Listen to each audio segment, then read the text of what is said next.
দুর্গম পথ, কখনো কাঁচা রাস্তা, কখনো পায়ে হাঁটা, তবুও থামে না সাইকেলের চাকা।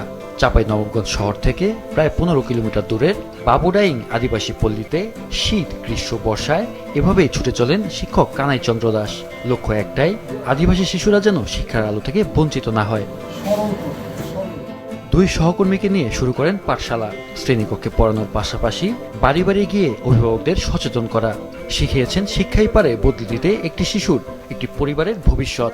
আমাকে মাছরাঙ্গা টেলিভিশনে আহ্বান করেছিলেন আমার কিছু স্কুল সম্বন্ধে অভিজ্ঞতা বা আমার জীবনী সম্বন্ধে অভিজ্ঞতা নেওয়ার জন্য। আমার গ্রামে অনেকে কিন্তু জানে না এই স্কুল সম্বন্ধে, তো প্রতিষ্ঠার সম্বন্ধে অনেকে জানে না। সেদিন প্রোগ্রামটা দেখার পরে আমাকে বলল যে আপনি এত বড় কাজ করেছেন, কিন্তু গ্রামে বলেননি।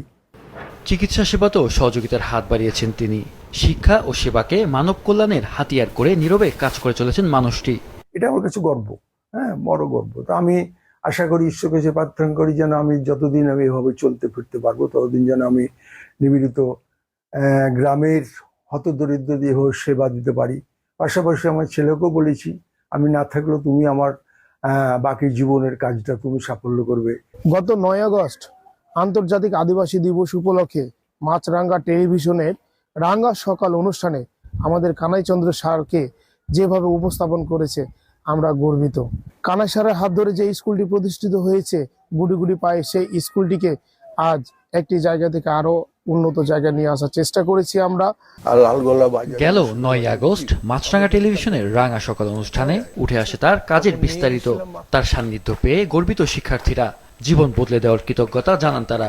মাছরাঙ্গা টেলিভিশনে স্যার এই স্কুল নিয়ে কথা বলেছিলেন, আমরা খুবই খুশি হয়েছি। কানাই চন্দ্র দাস শুধু একজন শিক্ষক নন, প্রান্তিক মানুষের কাছে তিনি শিক্ষার, সেবার ও মানবিকতার এক আলোকবর্তিকা।